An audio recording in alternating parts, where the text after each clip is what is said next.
lambangkan Yesus, Yesus.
Benar Bapa di surga, Tuhan kami, Allah kami, di dalam Yesus Kristus, Juru Selamat kami yang hidup, Engkaulah melampaui dari segalanya, Engkaulah Tuhan yang telah menyelamatkan kami.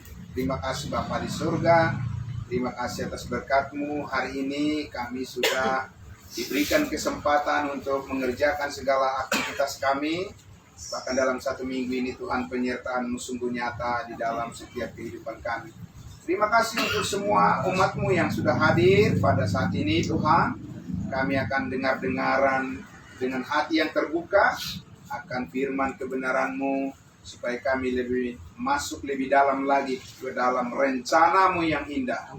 Terima kasih Bapa atas keselamatan hidup yang kekal yang telah Tuhan anugerahkan bagi kami.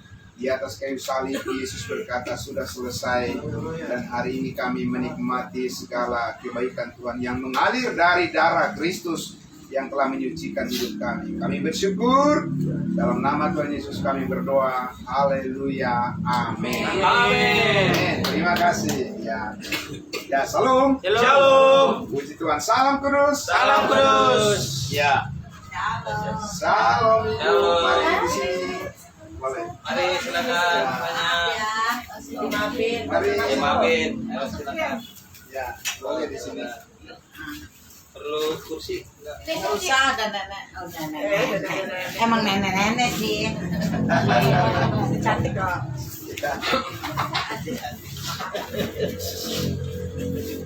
Oke, terima kasih. Selamat datang Ibu. Selamat datang. Terima kasih, selamat datang. Selamat Selamat malam. malam. Oke, malam semuanya. Oke, puji Tuhan. Terima kasih untuk pengalaman, kesaksian yang disampaikan oleh Yohanes, Pak D. Yuyu. Banyak sekali gelarnya ya. Tapi mana enaknya aja lah. Yang ya, karena banyak gelarnya, berarti berkatnya juga sangat banyak sekali. Amin. Jadi bisa kita mintain terus ya, berkat kasih karunia. Luar biasa. Ya, saya baru pertama kali. Sama saya juga. Oh, saya arti. Jadi jalan kemari. Kalau begitu berikan tepuk tangan buat saya. Kan harus disambut kan? Malu-maluin lah. Iya, harus disambut. Oke, puji Tuhan. Nah, jadi saya berterima kasih sekali diberikan waktu buat saya untuk bisa memberikan penjelasan-penjelasan kepada Bapak Ibu semua, saudara saya di sini ya, untuk bisa memahami, tidak langsung semua bisa dipahami ya kan. Jadi kalau kita lihat di sini ada mahasiswa-mahasiswa teologi ya, ada yang sudah belajar terus beberapa semester, ada yang mau sudah selesai, itu ditekuni dengan cukup lama begitu ya. Nah, karena itu pun kita belajar memahami firman Tuhan itu ada tahapannya. Amin. Ya, sebenarnya orang Kristen itu seperti dalam hal beriman kepada Tuhan Yesus itu harus berpikir seperti orang sekolah. Sekolah itu ada mulai dari dasar, kemudian lanjutan, ya kan, kemudian sampai ke tingkat atas dan sampai ke mahasiswa. Nah, kita tentunya bukan mencari gelar atau mencari titel atau apa, tidak, tapi kita belajar memahami apa sih hebatnya Tuhan kita Yesus Kristus itu. Amin. Karena kita harus juga, tadi sudah disampaikan namanya Pak Yohanes, bahwa kita juga harus bisa berbagi. Amin. Nah, tadi Pak Hari, ya Pak Hari seorang guru, ya, dan bertemu dengan banyak orang, katakan begitu, ya kan, baik orang yang bisa dikendalikan langsung, baik orang juga yang tidak bisa dikendalikan. Tadi sudah disampaikan. Ya, murid-murid misalnya kan bisa dikendalikan. Kalau kita ngajar di kelas sebagai guru, ya murid kita anak-anak, diam dulu semuanya, kan bisa begitu ya. Tapi kalau ketemu dengan yang tadi, dengan sapaan, mana bisa kita bilang diam dulu Pak? Kan nggak bisa, ya kan? Berarti apa?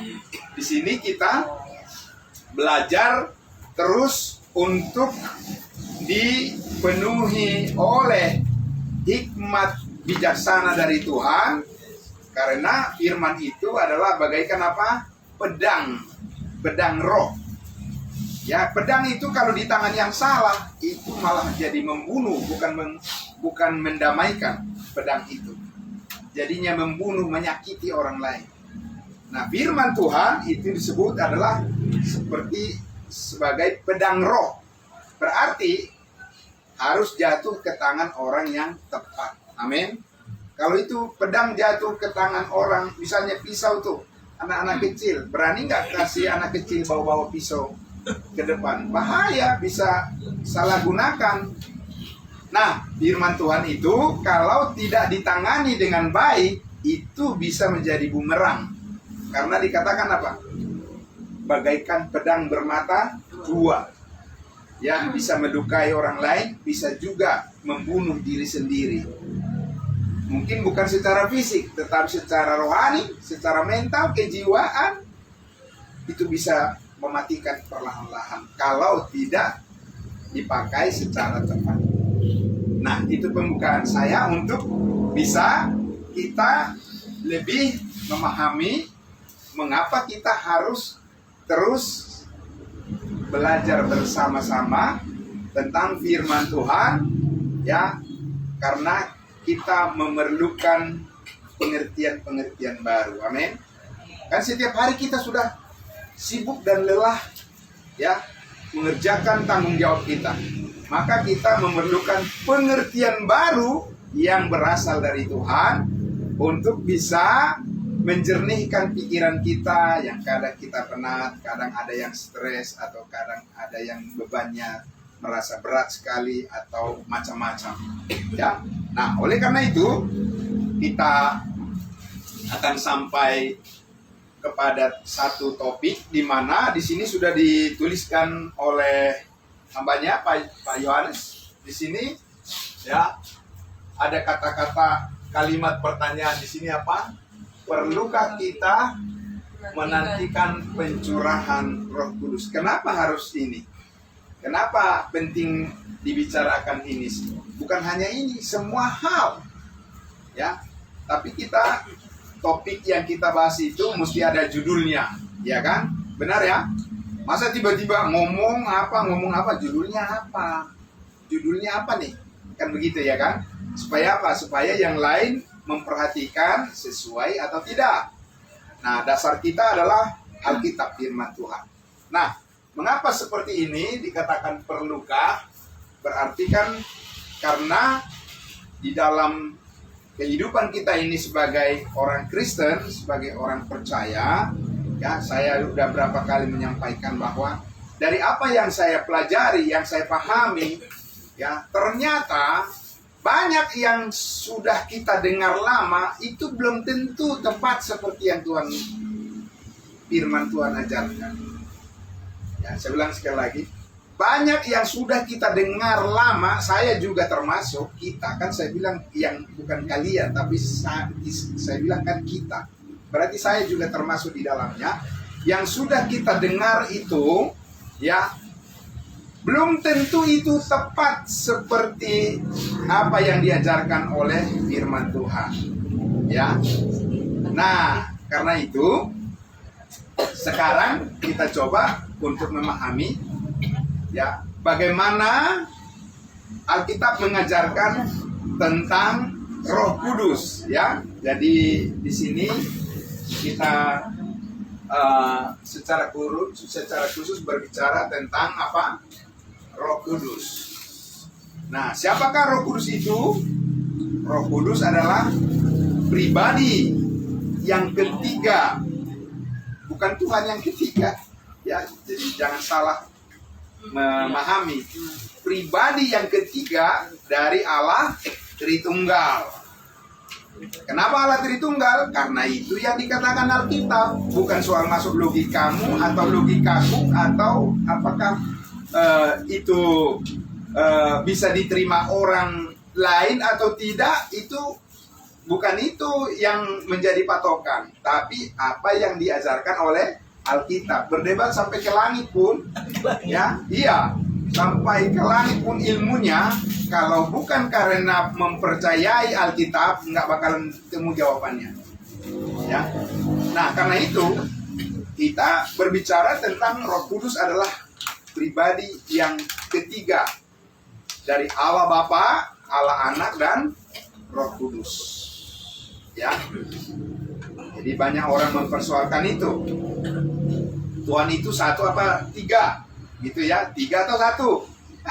Percaya dulu lah Alkitab. Kalau nggak percaya kita sampai ke liang kubur juga nggak bakalan bisa ngerti apa-apa, ya kan? Nah, karena itu kita belajar tentang Roh Kudus, ya. Bagaimana kita mengerti tentang Roh Kudus, yaitu pribadi ketiga dari Allah, ya.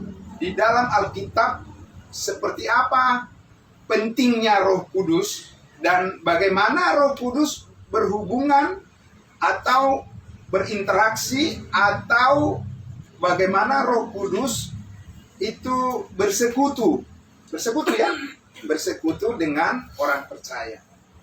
Seperti apa dia? Ya, bagaimana saat itu? Nah, kenapa kita di sini ada kata apa nih? Pencurahan, karena ya kita sudah tadi disampaikan oleh banyak Pak Yohanes bahwa ya karena ada pencurahan hari pertama, kedua sampai berapa? 10. Udah tercurah belum? Sesudah 10. Apa mau ditambah lagi 11? 12? 13? Nah, itulah yang saya katakan tadi. Karena kekristenan itu sudah banyak berhenti di titik ritual. Jadi tradisi kebiasaan begitu aja, tanpa memahami secara dalam makna daripada apa yang dilakukan itu sesuai dengan Alkitab.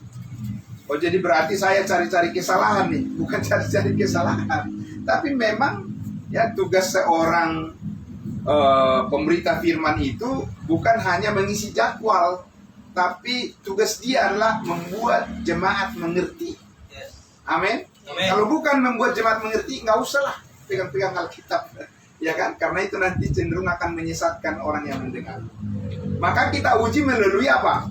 Firman Tuhan. Amin. Iya. Jadi bukan sosok siapa yang berdiri di depan, tapi apa yang dikatakan sesuai atau tidak dengan firman Tuhan. Maka itulah sebabnya kita di sini belajar apa yang dikatakan Alkitab tentang Roh Kudus. Nah, yang pertama ya akan tetap saya berikan pembagian supaya lebih mudah dipahami ya. Ya. Akan selalu ada pemahaman yang menajamkan ya pengertian kita tentang firman Allah kalau kita bisa memahami bahwa di dalam Alkitab ini Allah sudah menaruh 2 program Allah sepanjang masa. Ada berapa Bapak Ibu? 2 yang paling utama. Setiap keluarga punya program nggak? Punya. Ya kan? Nah, kalau nggak punya program, ya terus bagaimana? Apa yang mau dicapai? Targetnya apa? Membuat kita persekutuan doa itu arahnya mau kemana tuh? Ya kan? Apakah itu nanti akan sesuai dengan situasi melihat kondisi-kondisi ataukah memang kita akan melihat bahwa persekutuan kita itu adalah persekutuan yang benar-benar dipimpin oleh Tuhan. Nah, karena itu kita harus selalu memahami ya bahwa dalam kaitan apapun ya di dalam Alkitab ini akan selalu berkaitan dengan 2 program Tuhan. Ya, yaitu program Tuhan kepada umatnya yang kudus yaitu bangsa Israel. Yang kedua adalah program Tuhan yang berkaitan dengan umatnya kepada tubuh Kristus. Ini bukan tubuh Kristus yang disalib ya, itu sudah selesai. Amin. Itu sudah selesai, nggak bisa lagi dicari itu. Itu udah Yesus mengatakan sudah selesai, udah berakhir di atas kayu salib pengorbanan Yesus Kristus dan terutama sesudah Ia bangkit dari antara orang mati. Nah sekarang ya. Tuhan menciptakan satu tubuh baru namanya, yaitu tubuh Kristus yang rohani. Kalau yang di atas kayu salib kan apa? Tubuh yang jasmani, tubuh fisik. Karena kalau tidak ada tubuh fisik, mana ada darah yang tercurah. Begitu ya. Nah, tetapi sekarang ya, Tuhan menciptakan satu namanya manusia baru, ciptaan baru di dalam Yesus. Nah ini berkaitan dengan salib ini, amin. Ya, sangat berkaitan dengan apa yang terjadi di atas kayu salib. Ya. Nah, karena Tuhan berurusan dengan bangsa Israel sebelum salib pun juga sudah banyak yang Tuhan Allah lakukan kepada mereka. Tapi belum bersentuhan langsung dengan urusan pekerjaan salib yang sudah apa? Selesai. Betul ya? Nah ini kaitannya dengan hubungannya dengan Roh Kudus nanti. Iya, sudah pasti. Ya. Nah, kita lihat dulu. Sekarang kita lihat dulu bagaimana Roh Kudus berrelasi dengan umatnya bangsa Israel. Seperti apa? Tentunya tidak bisa saya jelaskan seluruhnya, tapi di sini kita lihat mengenai kehadirannya. Karena tadi ada kata-kata apa? Pencurahan.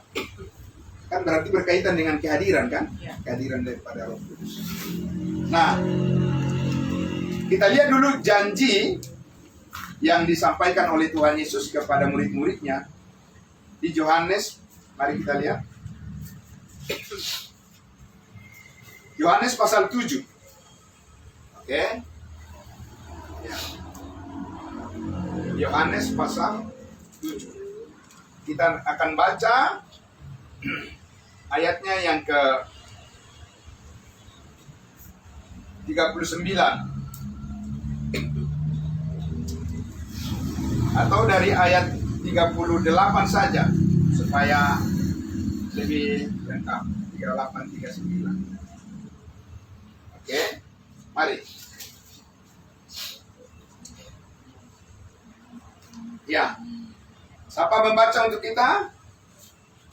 Yohanes pasalnya yang ke-7 ayat yang ke-38. Ya. Barang siapa percaya kepadaku seperti yang dikatakan oleh kitab suci, dari dalam hatinya akan mengalir aliran-aliran air hidup. Ya. Yang dimaksudkannya ialah roh yang akan diterima oleh mereka yang percaya kepadanya. Sebab roh itu belum datang karena Yesus belum dimuliakan. Ya. Di situ jelas sekali dikatakan bahwa Roh Kudus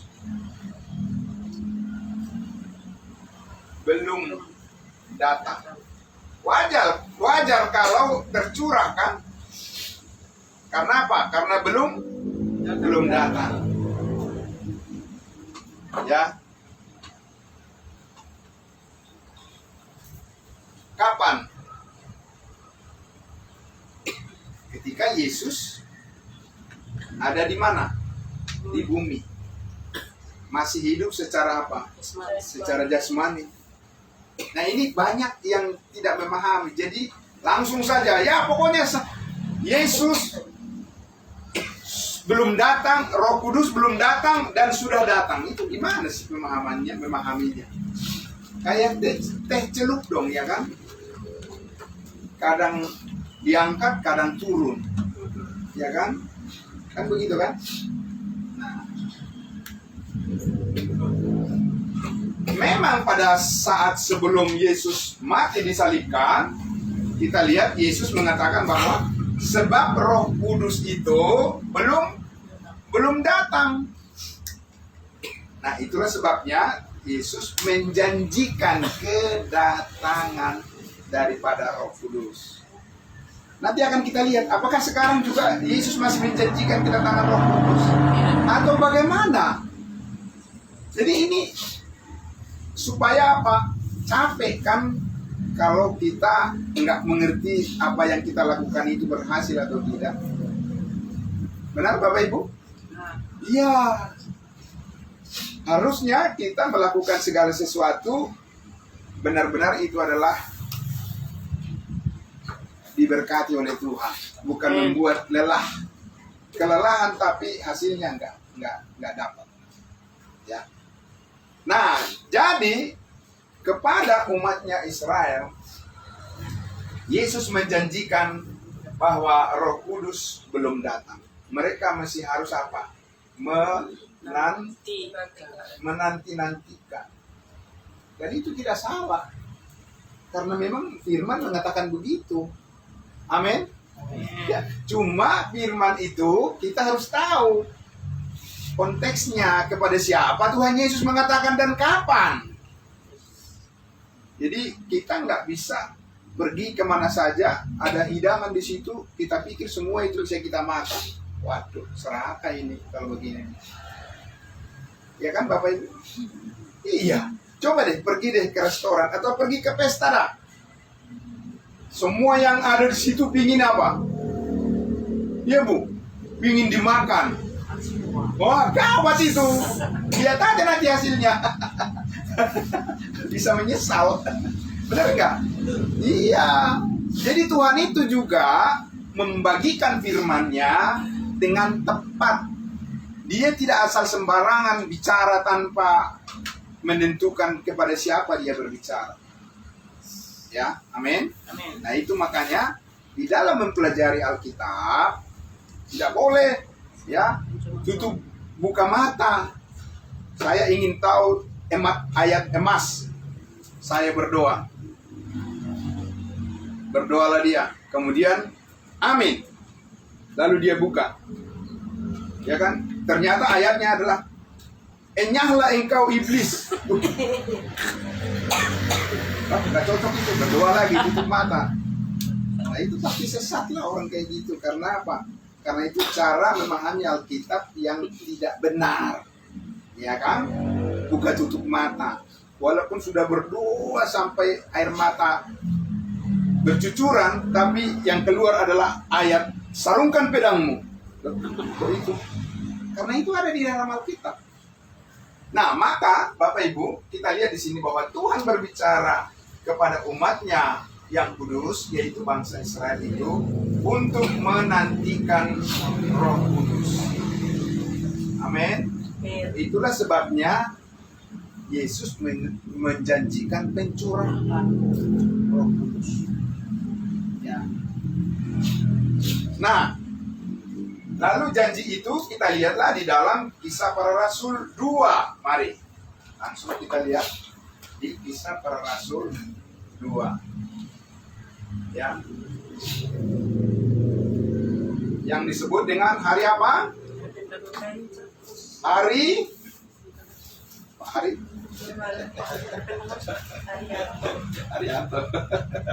Hari apa? Di Kisah Para Rasul 2 itu hari apa? Hari Pentakosta. Itu hari Pentakosta itu hari rayanya siapa itu?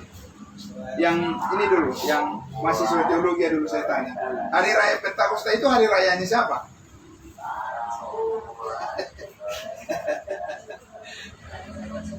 Jadi orang Israel itu mempunyai paling sedikit 7 hari raya.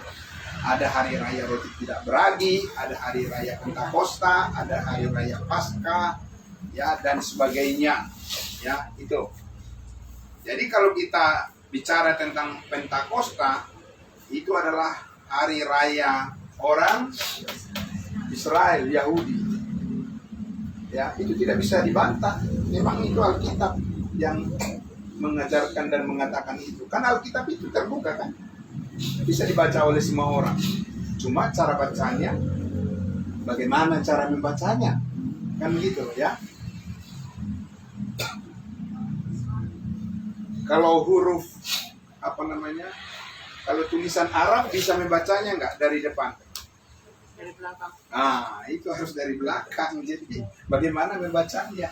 Kalau dibaca dari depan nggak bakalan bisa ngerti ya maksudnya. Kalau dari belakang baru, kan gitu ya. Nah, jadi Alkitab itu juga cara kita membacanya Tuhan sudah taruh di sini di dalam Alkitab ini. Ya, kita nggak mesti cari-cari Tuhan bagaimana cara membaca Alkitab, sudah ada di situ. Maka kita belajar untuk membaca Alkitab seperti yang Tuhan sudah buat di dalam Alkitab itu. Enak banget loh Bapak Ibu. Luar biasa. Nah, jadi Kisah Para Rasul 2 ini kita lihat bahwa ayat 1 boleh dibaca. Ya.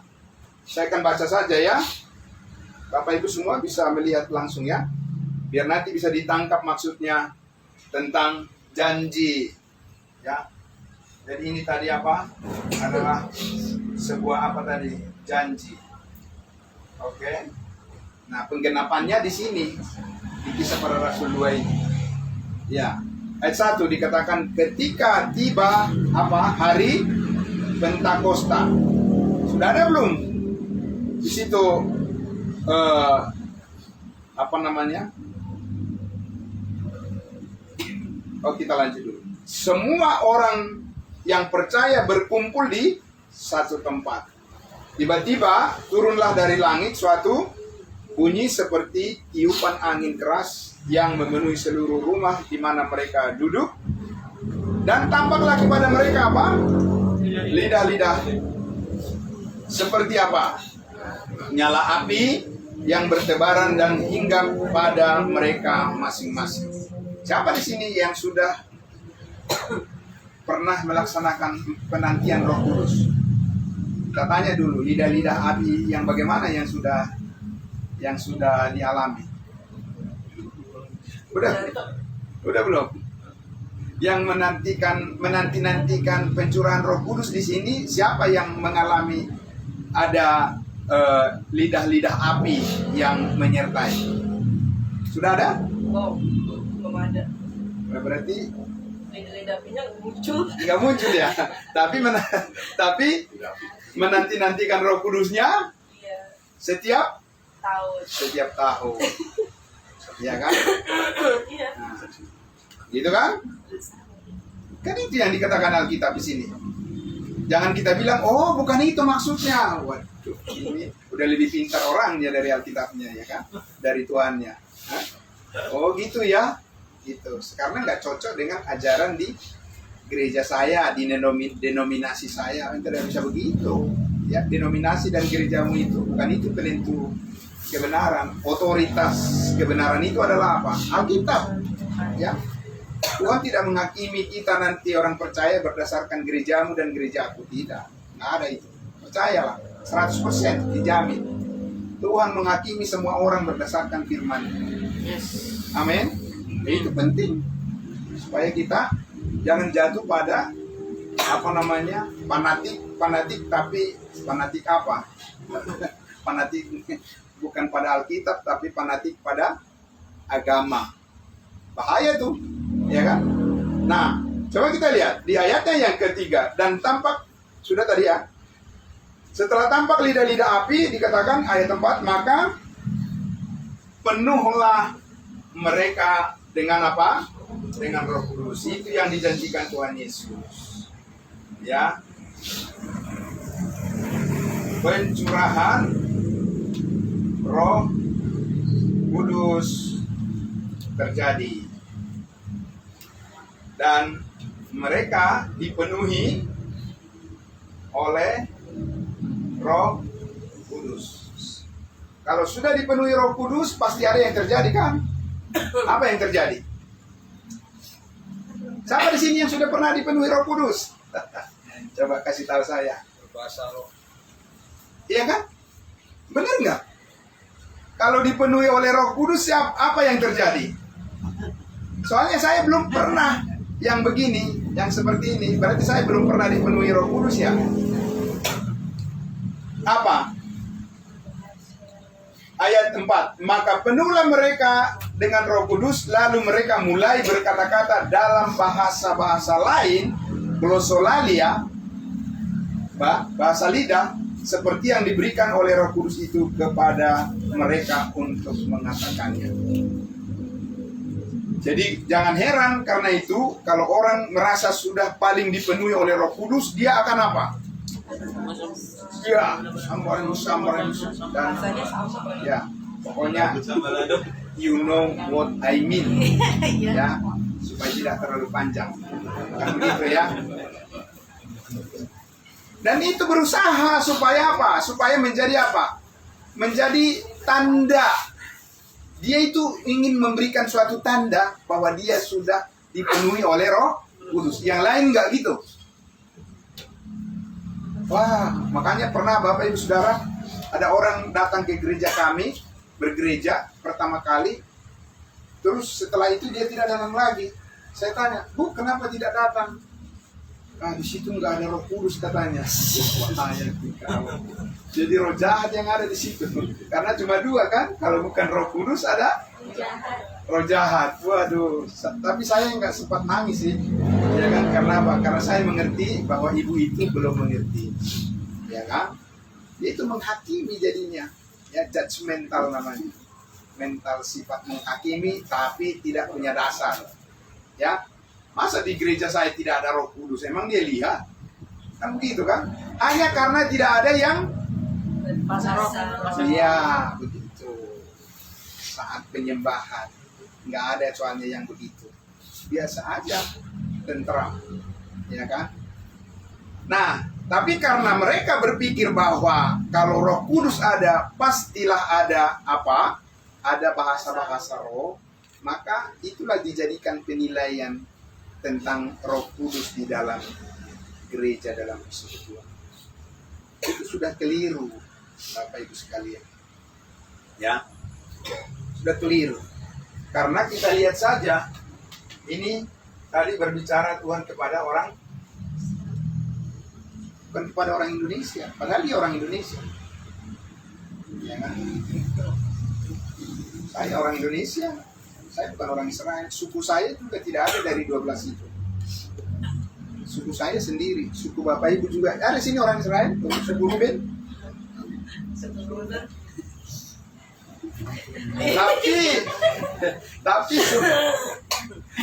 Tapi supaya mudah untuk mendapatkan bagian, supaya lebih mudah mendapatkan bagian, ada satu suku katanya di situ di gereja. Suku apa? Suku Sunda. Suku apa? Nah, siapa yang tadi yang ngomong? Ayah. Suku apa? Iya. adalah satu suku di situ, namanya suku Lewi. Lewi. Untuk menerima apa? Menerima persembahan. Luar biasa. Yang 11 lagi nggak usah. Saya mau juga dong jadi suku Lewi. Tidak ada, Bapak Ibu Saudara. Kita ini semua adalah tubuh Kristus. Tidak ada suku-sukuan di antara kita. Amin. Nah, ada itu Israel itu yang punya 12 suku kan.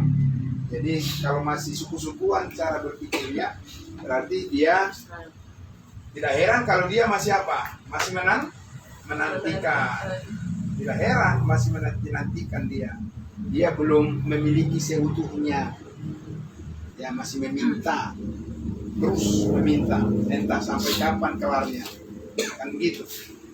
Karena mereka juga menggunakan kata-kata Yesus, mintalah maka kamu akan diberikan. Udah diminta, udah diberikan apa belum? Bingung. Kan begitu. Karena tidak tahu batasannya. Ya kan? Nah, jadi di sini kalau begitu, apakah memang Roh Kudus itu dinanti-nantikan dan dicurahkan kepada orang percaya? Di sini kan orang percaya ya. Ya. Seharusnya mereka sudah memiliki Roh Kudus atau belum sih? Tidak bisa seharusnya karena Yesus itu mengatakan kamu tunggu dulu ya. Nggak bisa mereka seharusnya memiliki. Ya. Karena memang disuruh apa? Nunggu. Gitu ya.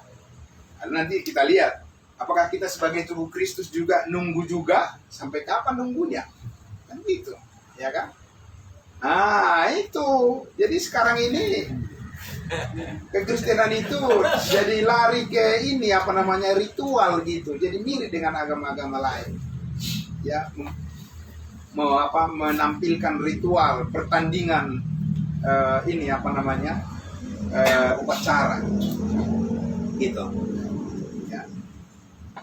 Nah, jadi oke. Jadi tidak heran kalau orang Israel itu merasa belum mempunyai Roh Kudus. Ya memang begitu. Seperti itu Tuhan berkarya dalam hidup mereka. Dan Daud pernah berdoa, dia katakan, Tuhan janganlah kiranya ingat dosa-dosaku dan janganlah ambil roh-Mu daripada aku. Di dalam tubuh Kristus, apa seperti itu kita berdoa sekarang? Tidak. Itu yang perlu dipahami. Iya kan? Sebentar akan kita lihat kalau begitu ya. Nah, langsung saja. Sekarang di dalam tubuh Kristus, mari kita lihat di dalam siapa yang mengingat? Yesus 1 ayat 13-14. Diingat ayat firman-Nya ya. Karena ketika kita menolong orang lain, menjelaskannya, kita tidak bisa bilang begini, pokoknya ada di Alkitab. Di mana? Ya pokoknya ada deh di Alkitab. Waduh, iya kan? Nanti langsung orangnya pikir, ngarang kali ibu ini, bapak ini ya kan? Tapi kalau kita bisa tunjukin alamatnya, gimana? Pernah nggak nanya alamat bapak ibu kepada seseorang? Saya karena pelayanan di mana-mana, kadang alamat juga saya tidak tahu. Saya tanya, Pak, alamatnya ini di mana? Kalau dia agak panjang, makasih ya Pak, langsung jalan saya. Karena takut telat, berarti dia tidak tahu. Cari lagi orang gitu, ya kan? Kalau dia bilang, nggak tahu dia. Terima kasih ya Pak, saya langsung jalan. Ya, jadi harus tahu apa alamatnya. Oke? Dan tidak akan pindah kontrakan, ya kan? Alamatnya ada di mana? Di dalam Alkitab. Ya. Jadi Efesus 1 ayat 13-14. Siapa membaca untuk kita? Efesus pasalnya yang ke-1 ayat yang ke-13 dan ke-14. Iya.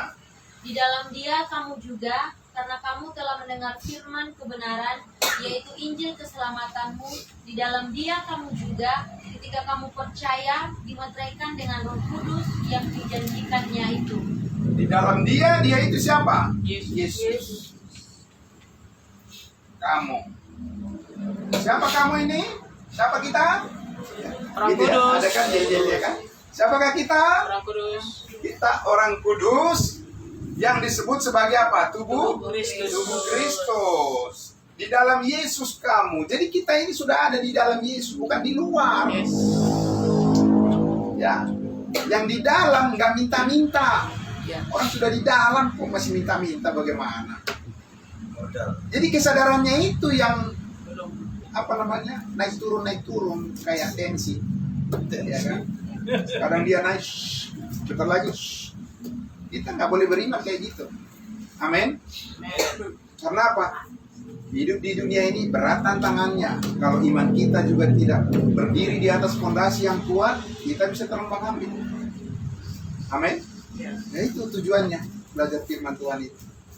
Harus tepat posisinya, tepat kebenarannya, tepat menerimanya, dan tepat juga berkatnya. Amin. Jadi di dalam Yesus kamu, karena kamu, ya ini, karena kamu telah apa? Mendengar. Saya sudah pernah sampaikan, banyak orang saat ini tidak suka mendengar. Tidak suka. Padahal Tuhan berurusan dengan manusia saat ini melalui apa? Mendengar. Melalui penglihatan enggak? Tadi udah dibaca kan? Dibaca oleh Bro Nathan tadi kan? Bahwa suatu saat nanti di hari terakhir di penghakiman, Tuhan, bukankah kami melihat ini, melihat itu, memperlihatkan ini, memperlihatkan itu. Tuhan Yesus bilang, aku nggak kenal kamu. Nggak pernah kenal. Tolak. Tapi yang mendengar, ketika kamu mendengar dikatakan, apa yang terjadi? Dipercayai. Dimenterai. Yang mendengar pasti berlanjut kepada apa? Percaya. Ada juga sih yang Iya, udah dengar mendengar. tapi nggak percaya juga. Ya tidak apa-apa. Silakan selamat jalan. Kan gitu. Karena apa? Mungkin tadi minta apa-apa kok oleh Tuhan. Orang percaya. Tuhan tidak bilang kamu harus guling-guling nangis siang malam ya kan sampai mata kelopak mata bengkak, nggak ada. Tuhan yang saya percaya bukan Tuhan yang memaksa dan Tuhan yang membuat saya susah. Saya nggak percaya itu. Tuhan yang saya percaya adalah Tuhan yang memudahkan saya semudah-mudahnya. Amin. Iya. Makanya yang paling mudah adalah diberikan oleh Tuhan untuk bisa menerima Roh Kudus adalah apa? Percaya. Iya. Anak kecil juga bisa percaya kan? Yes. Nah itu. Makanya kita bawa anak kecil untuk dengar firman. Kan gitu. Orang tua bisa percaya nggak? Bisa. Bisa. Bisa. Tapi ada juga yang tidak mau Mendengar. mendengar. Nah, selamat jalan. Kan begitu. Ya. Percaya. Itu saat ini. Kalau kepada bangsa Israel ini, mereka ini tidak akan percaya kalau tidak melihat. Makanya Yesus bilang bangsa Israel itu keras tengkuk. Oh.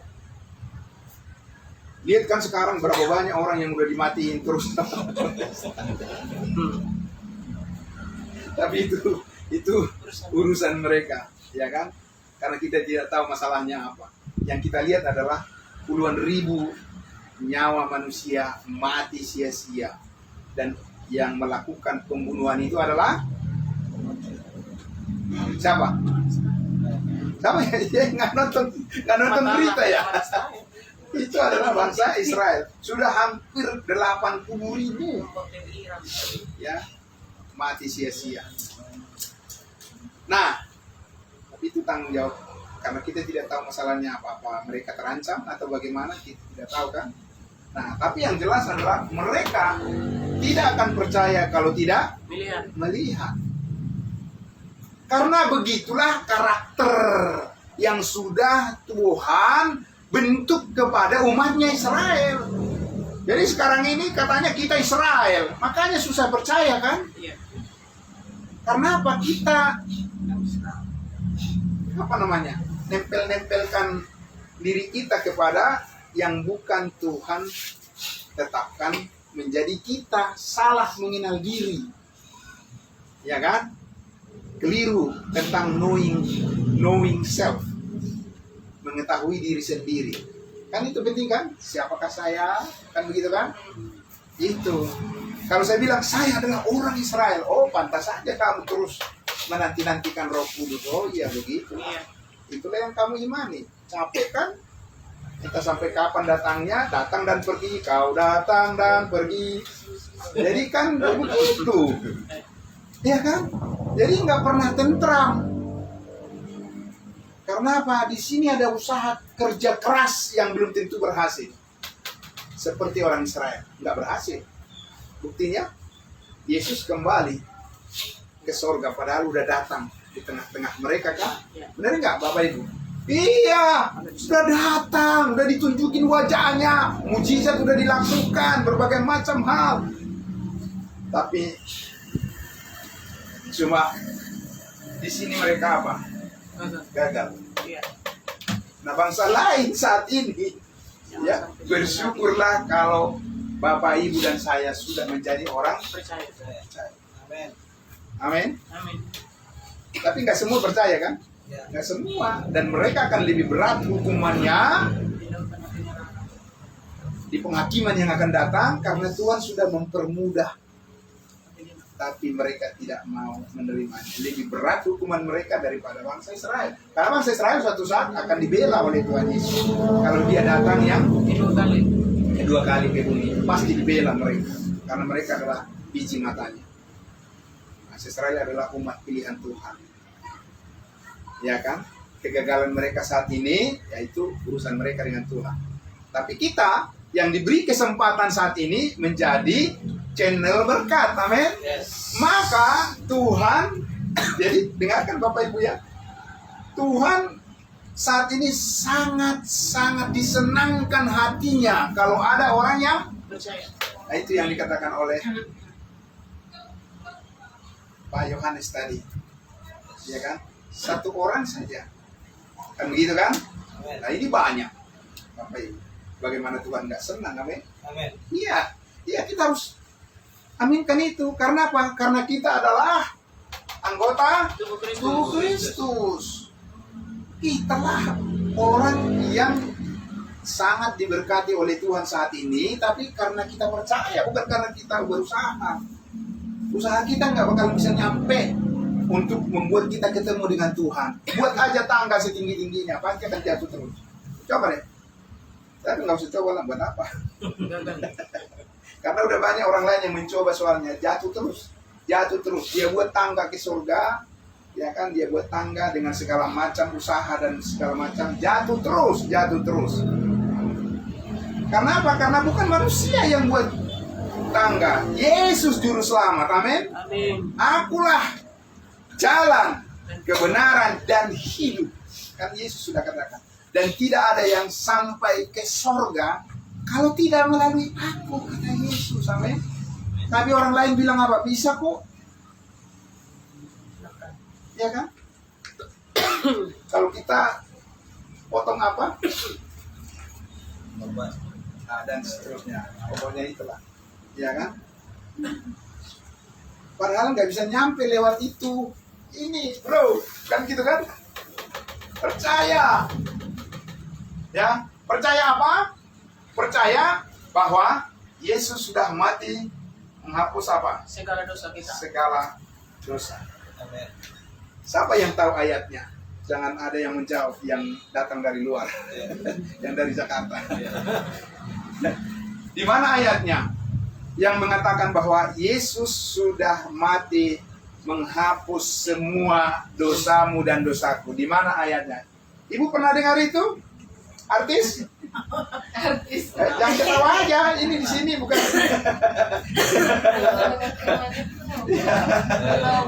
Nah itu berarti nggak salah kan, datangkan, bener nggak? Tepuk tangan lagi dong.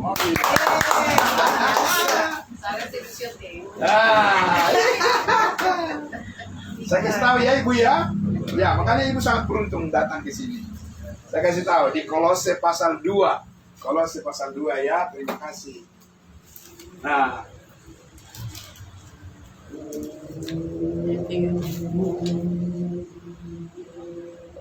ini ya. Jadi percaya apa? Ya, percaya Kolose pasal 2 ayatnya yang ke-13 dan 14. Oke. Kalau ditanyain soalnya, kamu percaya enggak? Ya percayalah. Ya. Tapi apa yang kamu percayai? Supaya kamu menerima Roh Kudus. Amin. Iya, supaya kamu dipenuhi Roh Kudus, percaya apa? Boleh dibaca. Kolose pasalnya yang kedua Ya, ayat akan kasih ya. ke-13. Kamu juga meskipun dahulu mati oleh pelanggaranmu dan oleh karena tidak disunat secara lahiriah, telah dihidupkan Allah bersama-sama dengan Dia sesudah Ia mengampuni segala pelanggaran kita. Oke. Dengan menghapuskan surat hutang yang oleh ketentuan hukum mendakwa dan mengancam kita, dan itu ditiadakannya dengan memampukannya Di mana? pada kayu salib. Di atas kayu salib. Oke. Saya ulang sekali lagi ya. Dengarin baik-baik ya Bapak Ibu ya. Dikatakan tadi di situ, kamu siapa nih? Kan kita harus lihat. Kalau tadi Yesus sudah berbicara kepada Israel. Sekarang Yesus berbicara melalui Rasul Paulus kepada bangsa lain. Berarti termasuk kepada kita. Apa dikatakan? Kamu juga meskipun dahulu sudah mati. Siapa di sini yang sudah pernah mati? Saya. Bukan mati suri ya. Mati rohani. Jadi orang pikir, oh saya hidup belum pernah mati kok. Iya, menurut pemahaman manusia, menurut pemahaman kita belum pernah mati. Makanya kita pikir enteng-enteng aja, ya kan? Kita udah pernah mati karena dosa. Jadi orang yang berdosa itu disebut orang mati, walaupun berjalan kemana-mana naik motor, geber kendaraan dan sebagainya, bermewah-mewah, itu orang mati karena dosa. Dan kita dulu pernah di situ, dulu. Amin. Karena sekarang kita sudah hidup di dalam Yesus. Ya. Karena apa? Karena pelanggaran dan dosa-dosamu. Ya, dan karena kamu tidak disunat secara lahiriah, orang Israel itu yang disunat, ya, karena ada perjanjian Tuhan kepada mereka, nenek moyang mereka, telah dihidupkan Allah bersama-sama dengan siapa? Dengan Yesus. Bagaimana caranya dihidupkan? Sudah pernah lihat orang mati dihidupkan? Atau adakah di antara Bapak Ibu yang bisa menghidupkan orang mati? Nggak bisa. Ada yang bisa nggak? Ibu, ada yang bisa nggak menghidupkan orang mati? Nggak bisa lah, Om. Ya, saya tanya, ada yang bisa nggak? Ada yang Ada. bisa. Makanya saya kasih tahu ya. Sini. Ada yang bisa menghidupkan orang mati. Ya. Yesus yang Iya. Nah, itu tahu. Katanya nggak ada yang bisa. Luar biasa ya Ibu ya. Iya, tenang aja Bu. Pokoknya nanti Ibu akan merasa damai sejahtera semakin menguat di hatinya. Amin. Iya. Amin. Bagaimana caranya? Tuhan menghidupkan kita yang dulu orang mati, ya. Dikatakan situ sesudah ayat 13-nya, ya. Sesudah Iya, Yesus mengampuni segala beberapa pelanggaran kita. pelanggaran. Itu pentingnya, makanya kita baca Alkitab itu. Karena apa? Karena kalau kita mendengarkan pengkhotbah dari depan, karena kita bilang, itu pendeta saya, ya kan? Apalagi pendetanya populer, ya kan? Apa aja yang diomong udah pasti benar aja. Belum tentu. Bapak Ibu sekalian, kita jangan jadi orang yang yang latah. Nggak bisa. Kita wajib membaca Alkitab. Amin. Iya, karena saya sudah katakan tadi, orang Kristen nanti dihakimi Tuhan Yesus nggak ditanya begini, apa yang kamu dengar dari pendetamu? Saya tidak percaya ada pertanyaan kayak gitu dari Tuhan Yesus nanti. Saya nggak percaya. Lalu apa yang dikatakan Tuhan Yesus? Apa yang kamu percayai dari firman yang sudah kutinggalkan bagimu? Dari mana saya tahu? Dia lihat itu orang kaya dengan Lazarus, dengan Abraham. Kan orang kaya itu bilang, Tuhan masih ada 5 orang lagi di bumi saudaraku, tolong diperingatkan mereka supaya mereka jangan masuk ke dalam perapian ini. Apa dikatakan Abraham? Ya, karena orang kaya itu berpikir apa? Kalau nanti orang yang sudah datang dari surga, ini kan semua ini mengaku nih, kita yang ada di sini nih, udah pasti masuk surga belum? Udah pasti masuk surga. Nanti orang tanya, sombong banget, emangnya kamu udah pernah dari surga? Kan gitu kan? Cara iblis kan untuk membuat supaya ragu manusia itu seperti itu. Nah, orang kaya itu berpikir yang sudah masuk ke dalam alam maut itu, dia pikir kalau Lazarus yang sudah mati, ya, kemudian kembali lagi ke bumi, dia pikir keluarganya langsung, oh ya benar saya percaya, terima kasih, amin. Belum tentu, ya. Makanya Abraham bilang apa? Di situ ada apa? Di situ ada firman Tuhan, amin. Iya, jadi yang harus kita percaya itu adalah firman Tuhan. Tapi firman Tuhan yang mengatakan di ayatnya yang ke-13 itu tadi, bahwa sesudah Yesus mengampuni segala pelanggaran kita. Segala pelanggaran berarti segala dosa dan pelanggaran. Berapa banyak? Siapa yang mengingat pelanggarannya di sini? Berapa kali kita melanggar? Sudah ingat? Bisa diingat? Pak Hari bisa ingat nggak berapa kali Bapak melanggar? Pokoknya banyak banget Tuhan, ya kan? Tuhan lagi tanya lagi, berapa banyaknya? Pokoknya banyak. Jangan tanya saya. Soalnya saya nggak ingat-ingat. Ya udah pastilah, namanya kita manusia. Betul Bapak Ibu? Betul. Tapi jangan khawatir bahwa pelanggaranmu itu dan pelanggaranku itu sudah selesai apa? Diampuni. Amin. Di mana diampuni? Di kayu salib. Siapa mengampuni? Yesus. Itulah yang harus kita percayai sebagai kabar baik saat ini. Amin. Iya. Jadi kekristenan itu udah terlalu rumit sekali, ya, dipenuhi dengan berbagai macam pemikiran filsafat manusia sehingga kelihatan keren, tapi mengabaikan percaya segala dosanya diampuni Tuhan, sudah diampuni Tuhan. Dari mana kita tahu? Tanya orang-orang Kristen sekarang ini, kamu orang berdosa apa orang kudus? Jawabannya apa? Atau saya tanya yang di sini. Kita yang di sini. Merasa diri orang berdosa, ya, ibu artis. Tadi kan katanya artis tadi. Namanya Veronica. Oh, Veronica itu. luar biasa. Nama yang bagus sekali ya. Ya. Nah, Ibu Veronica merasa diri orang berdosa. Okim. Om Kim. Namanya Okim. Oh, saya Veronica siapa? Dia itu jeneng orang. Kan artis. Oh iya, oke. Oh, Atau oke. Oh, Kalim. Tante. Oke. Dia jangan Okim. tante. Tua. Ibu. Tua aja. Ibu Ibu Okim. Okim.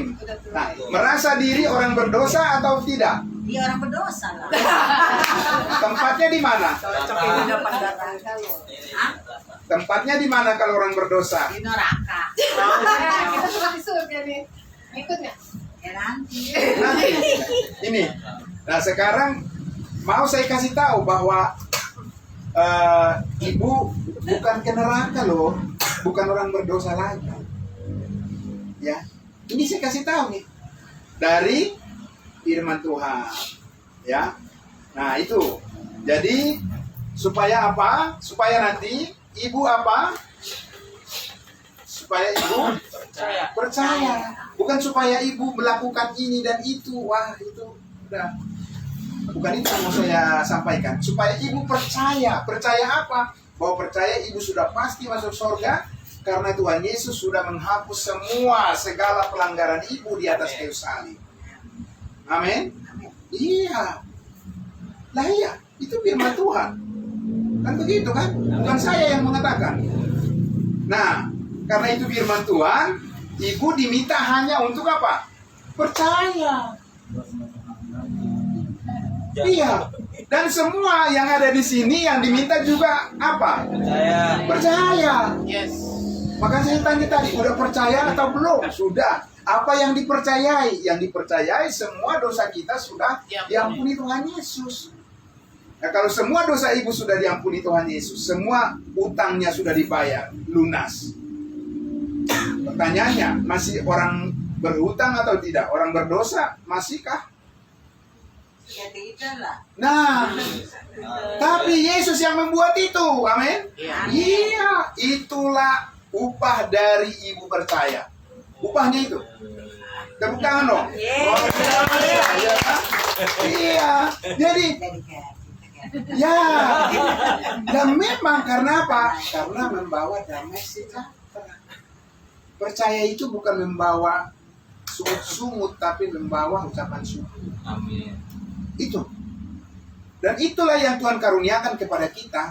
Makanya kita mengerti, ya, bahwa segala pelanggaran kita sudah diampuni oleh Tuhan. Dan di ayat 14 tadi dikatakan, dengan menghapuskan surat hutang, ya, yang oleh ketentuan-ketentuan hukum Taurat mengancam kita, ya, sudah, dan itu ditiadakannya, di stop dengan memakukannya di mana? Di atas kayu salib. Selesai, udah kelar sudah. Jadi ibu jangan mengingat-ingat dosa ibu lagi. Itu udah dihapuskan, udah diputuskan, udah dirobek suratnya di atas kayu salib. Yes, iya. Kan jadi punya kekuatan bersyukur kan? Tapi kalau kita ingat-ingat bahwa saya adalah orang berdosa, namanya juga orang berdosa, tertekan batin terus. Karena dosa itu menekan. Habis menekan dia membunuh semangat, ya kan? Kan gitu. Orang-orang yang masih melakukan, orang ada bapaknya membunuh anaknya, anaknya membunuh bapaknya, itu karena apa? Ya karena dosa. Dia merasa dirinya adalah orang yang paling bersalah, berdosa. Jadi dengan begitu dia mempunyai potensi yang kuat dengan karakter daripada dosa itu. Beda kan Bapak Ibu ya?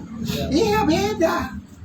Kita sebagai orang Kristen, kita bukan mengingat-ingat dosa kita. Kita mengingat-ingat bahwa Tuhan sudah membayar dosa kita.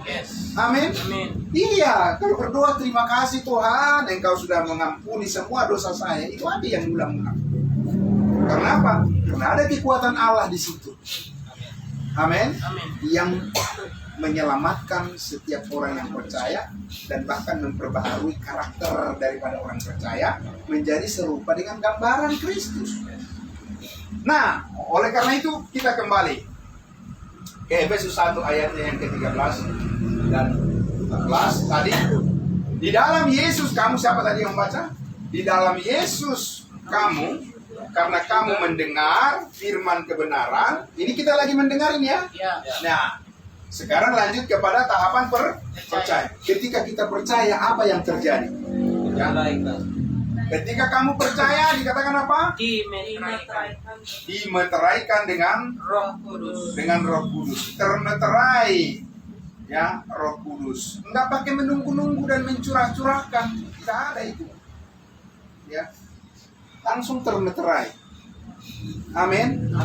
Jadi Roh Kudus itu sudah tinggal di dalam diri kita permanen. Nggak usah nunggu-nunggu untuk apa namanya menanti-nanti. Oh, menanti-nantikan bagaimana? Apa saya menantikan lagi tubuh saya? Masuk akal nggak Bapak Ibu? Saya menanti-nantikan tubuh saya. Kan sudah menyatu dengan diri saya. Amin. Saya menjaga diri saya, mempergunakan diri saya, berbuat sesuatu yang membangun tubuh saya, bukan menanti-nantikan tubuh saya. Bagaimana menanti-nantikan tubuh saya? Seperti itu, karena kita adalah tubuh Kristus. Tubuh Kristus, amin. Yes. Iya, di dalam tubuh Kristus itu Roh Kudus adalah rohnya Tuhan. Dan tubuh Kristus itu adalah kita. Yes. Amin. Amin. Oh iya, penting sekali tuh diajarin kepada orang-orang Kristen supaya nggak banyak berhalusinasi, ya kan? Supaya tidak banyak berimajinasi Tuhan padahal bukan Tuhan itu, ya kan? Itu hanya neuronsmu itu yang membayangkan sesuatu yang kamu anggap Tuhan padahal bukan begitu. Ya kan? Iya. Kalau orang Israel mereka susah karena memang mereka harus melewati kesusahan. Ya, via dolorosa. Mereka harus melewati penderitaan. Suatu saat kalau Tuhan Yesus nanti datang, sebelum datang Yesus kedua kali, mereka akan menghadapi antikristus. Itu orang Israel akibat dari kesalahan mereka membunuh Mesias. Kalau kita sudah ada apa? Ayat 14. Ya. Ayat 14-nya, dan Roh Kudus itu adalah Jaminan. iya, jaminan. Bagian kita. Yaitu adalah garansi. Amin. Amin. Iya, itu sudah digaransi loh hidup kita. Iya kan? Dan Tuhan menggaransi hidup kita bukan karena kesetiaan kita, enggak. Terbalik khotbah-khotbah di zaman sekarang ini di gereja-gereja, di mimbar-mimbar. Ya, bukan karena kesetiaanmu maka Tuhan menjamin hidupmu, bukan karena kesetiaanmu. Memang siapa yang setia di sini? Coba tunjuk tangan.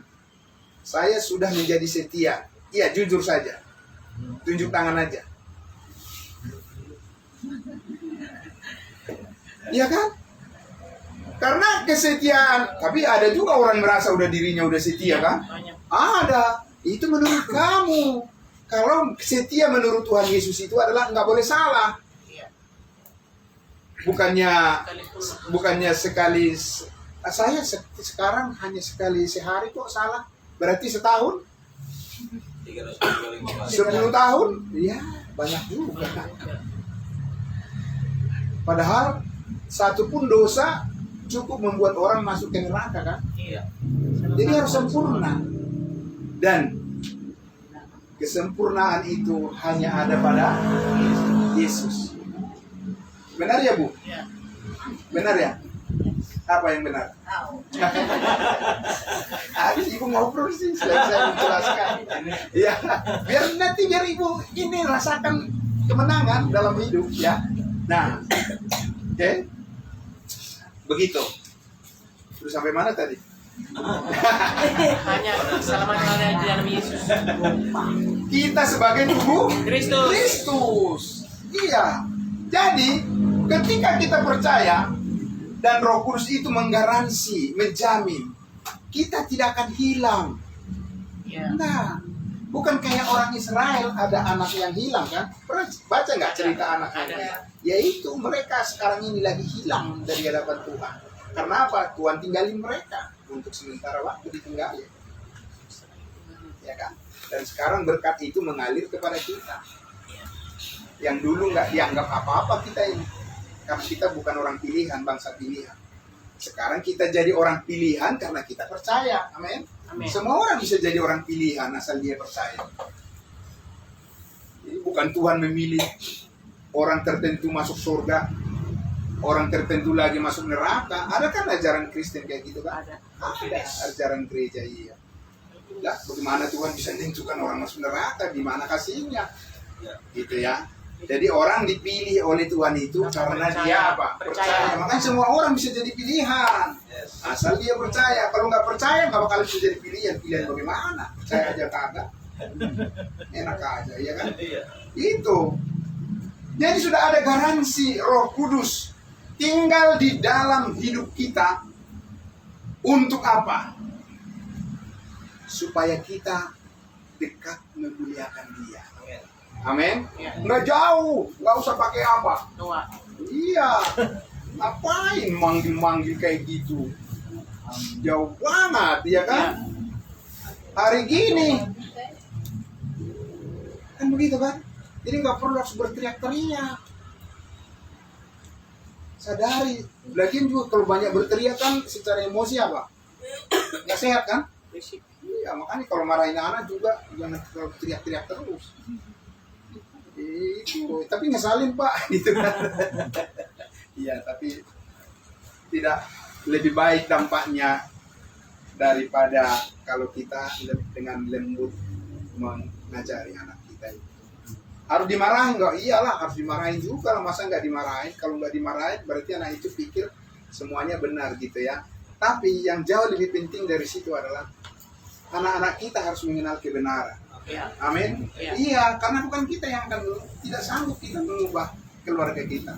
Hanya Tuhan, hanya Roh Kudus yang tinggal di dalam keluarga kita, di dalam diri kita, di dalam persekutuan kita. Hanya Dia yang bisa mengubah kita seperti yang Tuhan kehendaki.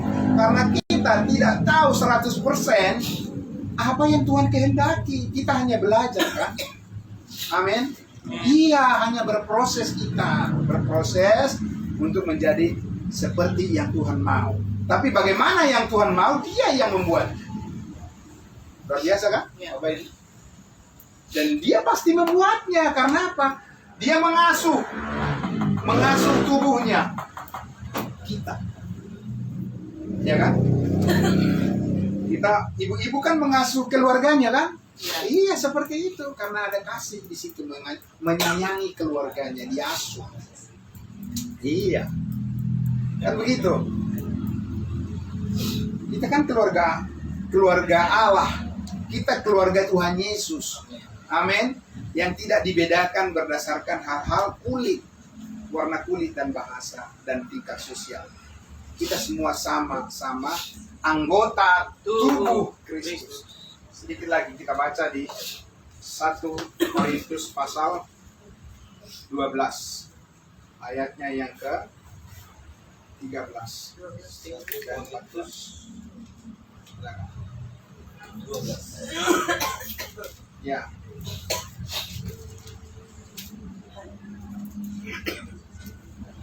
Silakan dibaca.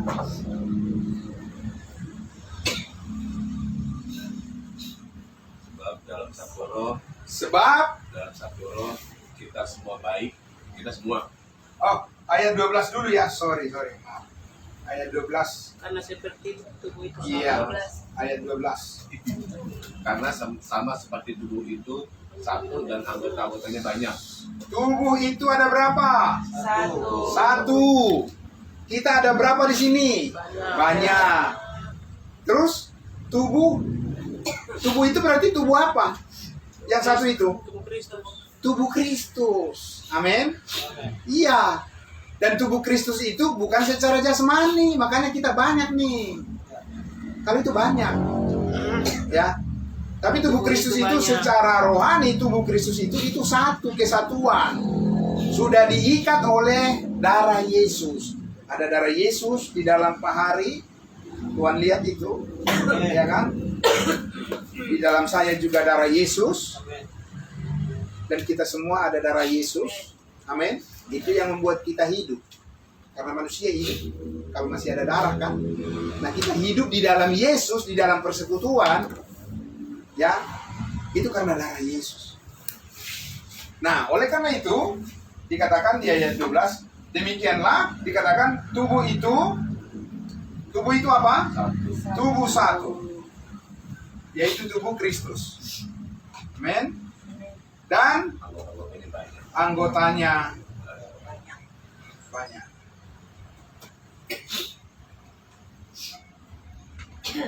Bisa tahu di mana anggotanya ini? Yang banyak ini? Kalau tidak kasih tahu Injil kepada orang itu nggak bakalan tahu. Iya. Tidak serta-merta karena rajin ke gereja sudah menjadi anggota tubuh Kristus, belum tentu. Ya kan? Ya. Ingin tahu lebih banyak anggotanya, ya sampaikan Injil kasih karunia Allah, Yesus mati hapus segala dosa, percaya atau tidak. Ya. Kayak ibu nih, sudah jadi anggota tubuh Kristus sekarang ibu? Karena sudah percaya, iya. Nah kalau anggota tubuh Kristus, seperti anggota tubuh kita ini, jauh-jauh apa dekat? Tangan dengan kaki, jauh apa dekat? Dekat. Makanya ibu dekat-dekat aja. Kalau ada persekutuan, itu karena apa? Karena anggota tubuh. Menarik nggak Bapak Ibu? Seperti apa kita sih memandangnya? Memahami anggota tubuh Kristus, ya berarti kalau saya datang ke sini, berarti saya menunjukkan bahwa saya adalah bagian dari tubuh Kristus ini. Tapi kalau saya tidak datang, ya kan? Apalagi, ya oke nanti lagi. Ya, kan gitu. Jadi bukan berarti, makanya kedatangan daripada setiap anggota tubuh itu harus dihargai. Jangan melihat karena si Anu yang memberikan lebih banyak persembahan, maka itu yang lebih dekat menjadi kawannya. Nggak boleh begitu. Amin. Iya, berkat Tuhan kepada kita itu mengalir dari kepala yang sama, Yesus Kristus. Amin. Dan itu yang kita hargai, itu yang kita hormati. Ya, begitu. Nah, jadi satu tubuh banyak anggotanya, dan ayat 13-nya dikatakan,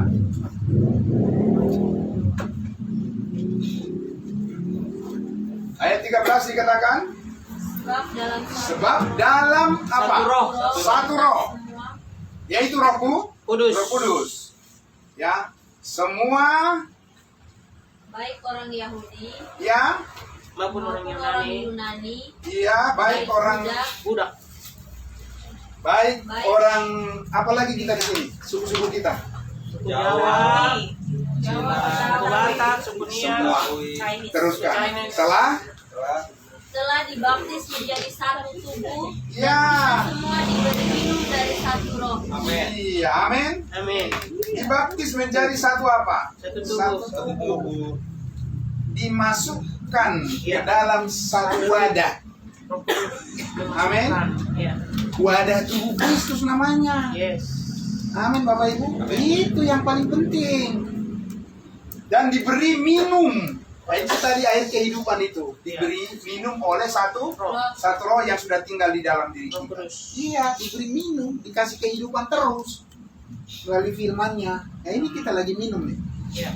Ya kan? Air kehidupan. Supaya apa? Supaya kita kuat melayani Dia, melayani Tuhan. Karena kita dipanggil untuk melayani. Amin. Begitu. Jadi, apa bedanya? Di sini tadi dikatakan apa? Menantikan pencurahan daripada Roh Kudus. Dan itu berarti berulang-ulang dan belum selesai. Kapan selesainya? Bagi mereka. Kapan? Selesainya kapan? Pencurahan Roh Kudus ini finish itu kapan bagi bangsa Israel?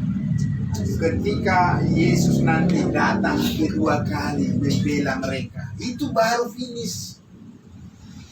Roh Kudus untuk mereka menetap, perjanjian baru namanya.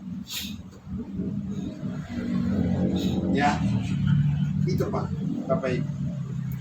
Diperbarui perjanjian baru itu kepada mereka, kepada bangsa Israel.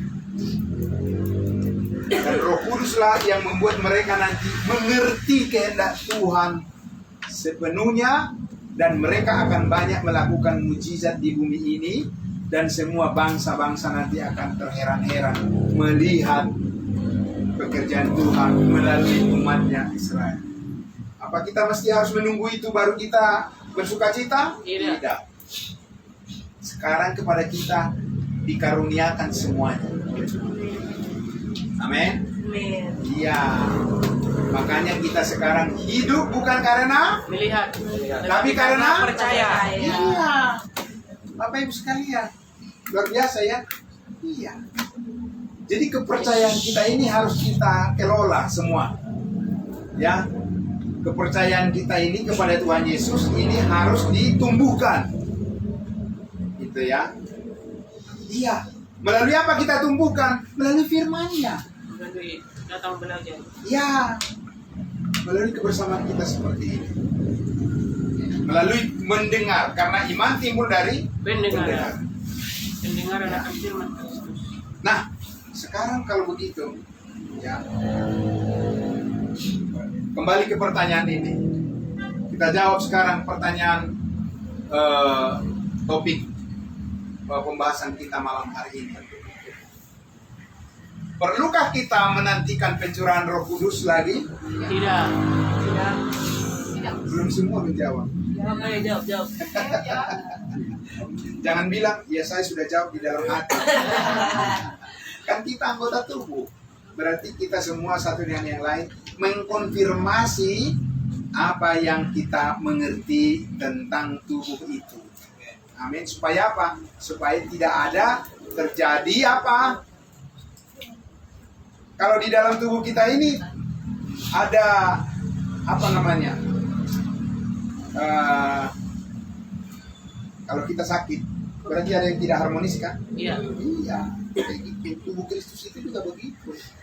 Kalau tidak semua berpengertian yang sama, itu sebabnya terjadi pertengkaran, terjadi apa lagi perselisihan, terjadi amarah, buah daging dan sebagainya. Galatia pasal ini. Tapi ya, kalau di dalam anggota tubuh itu memiliki satu pengertian, satu tujuan, satu roh, satu jiwa, maka Galatia 5 ayat 22 dan 23, buah roh ialah kasih, sukacita, dan sejahtera. amin. Itu tujuan satu persekutuan dibentuk. Kalau bukan karena itu, wah, itu organisasi yang kepentingannya duniawi. Ya, luar biasa ya. Jadi Bapak Ibu, kesimpulannya sudah dapat kita lihat ya. Slow. Amin. Tenang. Tidak usah gerasa gerusu. Tidak usah berteriak-teriak, tidak usah memaksa secara emosional. Ketika berdoa kepada Tuhan Yesus, berdoalah dengan tenang. Amin. Mengucap syukurlah. Karena apa? Di sini ada rohnya, Roh Kudus yang tinggal dia menetap, mengajari kita, memimpin kita, mendidik, menghibur kita ketika kita sedih, menguatkan kita, meyakinkan kita, menolong, memberkati kita, dan memberikan segala sesuatu yang kita perlukan dengan kasih karunia Tuhan. Amin. Saya kira itu yang bisa saya sampaikan. Ya, terima kasih. Ada yang mengikuti dari live streaming, terima kasih juga yang mendengarkan. Ya, Tuhan Yesus memberkati. Oke, dan tepuk tangan dulu. Ya. Mari kita tutup dalam doa. Setelah ini nanti Bapak Yohanes yang akan meneruskan. Kita berdoa. Terima kasih Bapak di dalam surga. Terima kasih ya Tuhan. Kami begitu lega mengenal kasih-Mu ya Tuhan. Setelah kami mengerti bahwa oleh darah-Mu segala dosa dan pelanggaran kami telah Engkau ampuni di atas kayu salib. Kami sekarang mengenal kasih karunia Tuhan yang sempurna, bahwa kami telah dimeteraikan dengan Roh Kudus. Dan sekarang kami dengan tenang ingin menaati Roh Kudus, pimpinan Roh Kudus. Hidup dipimpin oleh Roh Kudus, itu adalah kerinduan kami. Dan biarlah Tuhan menolong kami semua. Apapun keadaan kami ya Tuhan, Engkaulah yang berkuasa memampukan kami.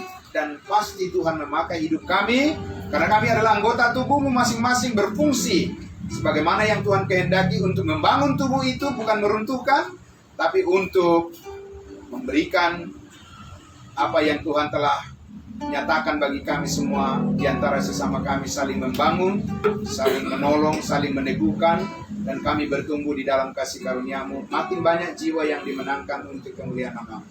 Terima kasih untuk semua jemaat yang hadir di sini Tuhan, orang-orang percaya, anggota tubuh-Mu ya Tuhan. Berkati lebih berlimpah lagi semuanya ya Tuhan.